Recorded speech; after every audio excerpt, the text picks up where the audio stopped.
Bonjour, aujourd'hui nous allons voir comment utiliser Python pour visualiser l'évolution des quantités de matière, de réactifs et de produits dans un mélange réactionnel au cours de la transformation chimique. Donc pour rappel, notre variable va être la valeur de l'avancement et nous allons créer d'abord un tableau d'avancement pour avoir les équations qui vont donner les quantités de matière de chacun des réactifs et chacun des produits en fonction de l'avancement.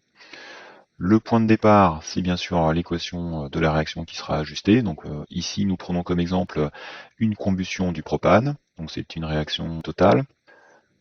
Le tableau d'avancement correspondant, dans une situation où le propane a une quantité initiale de 0,15 mol et le dioxygène de 0,30 mol. Donc on a le tableau d'avancement avec ici l'équation de la réaction. Une première colonne qui va montrer l'état dans lequel on se trouve, l'état initial en cours de transformation chimique et l'état final, et la valeur de l'avancement correspondant à chacun de ces états. L'état initial, l'avancement vaut 0, l'avancement final, l'avancement vaut ici la valeur de l'avancement maximal puisqu'on est avec une transformation chimique totale. Chacune des colonnes ici vont indiquer les quantités de matière de chacune des substances. On retrouve les quantités initiales des réactifs, 0,15 mol et 0,30 mol, respectivement pour le propane et le dioxygène. Dans la situation de l'exemple, il n'y a pas de dioxyde de carbone ni d'eau au départ.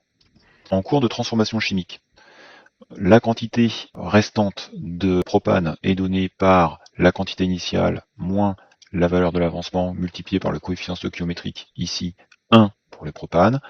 De même pour le dioxygène, mais le coefficient c'est 5, donc on a moins 5x. Et pour les produits, donc on a la quantité initiale plus le coefficient stoichiométrique fois la valeur de l'avancement, donc on a 3x. Et pareil pour l'eau. À l'état final, donc on remplace x par sa valeur x max, puisqu'on est à l'état final. Donc ce que l'on va utiliser dans notre situation qui est de représenter l'évolution des quantités de matière au cours de la transformation chimique. C'est la ligne ici, surlignée en bleu, qui correspond à l'état intermédiaire. Et on voit que finalement, x est une variable, comme en mathématiques, où on a des fonctions affines de la forme y égale ax plus b. Ici, notre x, c'est l'avancement. En Python, comment on procède? Donc il va falloir faire un graphique, donc on va utiliser la bibliothèque adaptée, qui est la bibliothèque matplotlib, et dedans il y a un module pyplot que l'on va importer avec la commande import. Comme le nom est assez long, on va lui donner un surnom, ce qu'on appelle un alias, donc ici plt, grâce à l'instruction as. Donc typiquement, quand on va vouloir appeler les fonctions de la bibliothèque matplotlib pyplot, on va indiquer le petit surnom plt et ensuite préciser le nom de la fonction. On va devoir aussi gérer des listes. On peut gérer nativement les listes en Python avec les crochets classiques, mais il va être beaucoup plus intéressant pour nous d'utiliser une bibliothèque spécifique au traitement des listes, c'est NumPy. Là aussi, on va lui donner un petit surnom pour nous éviter de taper des caractères superflus. NumPy va nous permettre de faire vraiment le parallèle entre les expressions du tableau d'avancement et les expressions dans le code Python. Regardons comment ça va se passer. Dans un premier temps, on va créer une liste qui va contenir les valeurs de l'avancement, donc les valeurs de 0 jusqu'à, pour l'instant, on ne sait pas, on met une valeur suffisamment élevée. Donc le point de départ, la valeur d'arrivée et le nombre de points entre ces deux valeurs. Donc ici, on va avoir 20 points, 20 valeurs entre 0 et 0,1 mol pour l'avancement. Ensuite, on va déterminer, on va calculer les quantités de matière de chacune des substances, donc le propane, le dioxygène, le dioxyde de carbone et l'eau, pour chacune de ces valeurs d'avancement. Donc là, on va utiliser la ligne intermédiaire du tableau d'avancement. On retrouve l'expression pour le propane, 0,15 moins x, x étant le nom de la variable qui représente les valeurs de l'avancement dans le code Python. C'est une liste. Et par cette ligne-là, et du fait que l'on utilise la bibliothèque NumPy pour générer la liste de l'avancement, automatiquement, la variable nc3h8 est une liste avec les valeurs calculées, 0,15 moins x. De même pour les autres substances.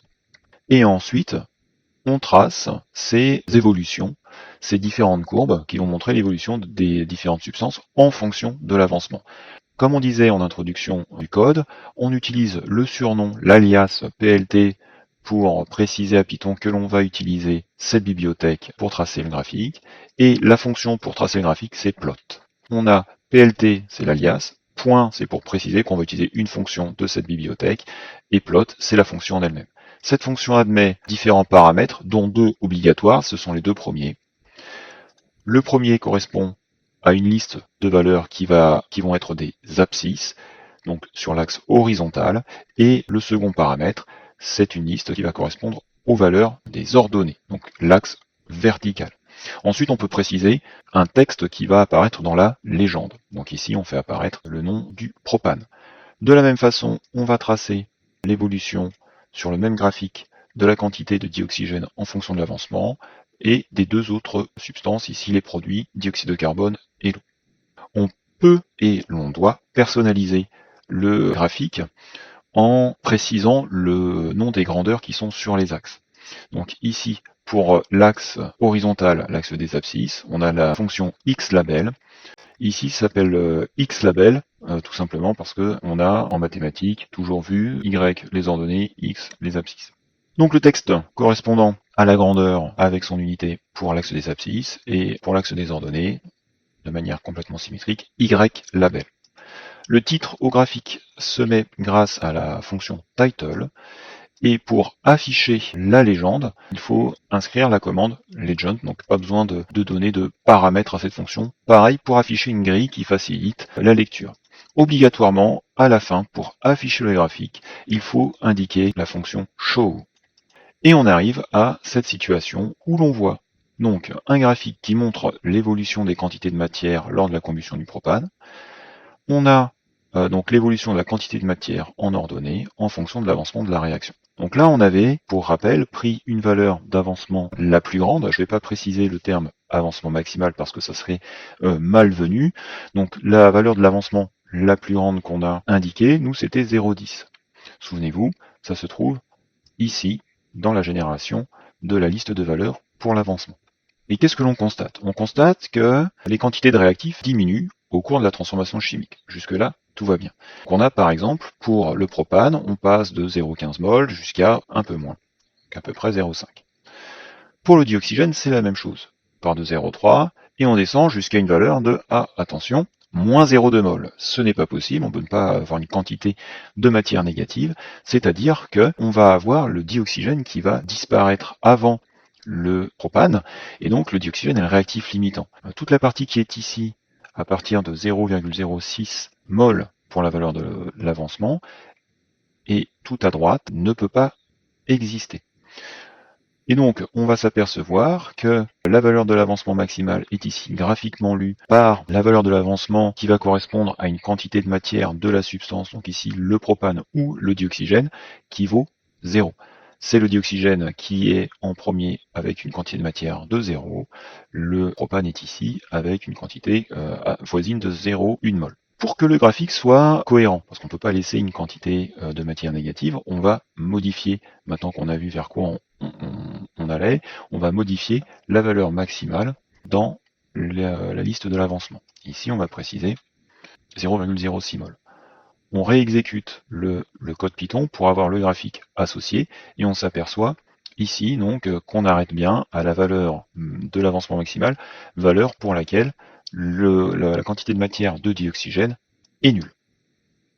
On peut aussi personnaliser un tout petit peu plus le graphique en ajoutant 2 lignes ici. Par exemple, une qui va préciser qu'au maximum, au niveau des axes, de l'axe des ordonnées, on ira jusqu'à 0,30 mol. Donc là, c'est parce qu'on a vu qu'on n'allait pas au-dessus, par exemple, avec les quantités de produits. Pour l'axe des abscisses, pour que ça soit joli, on peut le faire arrêter un tout petit peu après la valeur de l'avancement maximal. Donc, auquel cas, la valeur ici d'arrêt de l'axe des abscisses, c'est la dernière valeur de la liste de l'avancement, donc moins 1 pour avoir accès à la dernière valeur, et un petit coefficient supérieur à 1 pour que le graphique s'arrête un tout petit peu après. C'est pas obligé, on va voir la différence entre cette version-là Voilà, où on commence bien au niveau de l'origine du repère. La légende est placée correctement. On a le graphique qui s'arrête un tout petit peu après la valeur de l'avancement maximal. Si on met la valeur de l'avancement maximal directement, par exemple ici le 0,06, on a quelque chose comme ça qui est tout à fait aussi correct. Je vous remercie, n'oubliez pas de mettre un pouce et de vous abonner à la chaîne si cela vous a plu.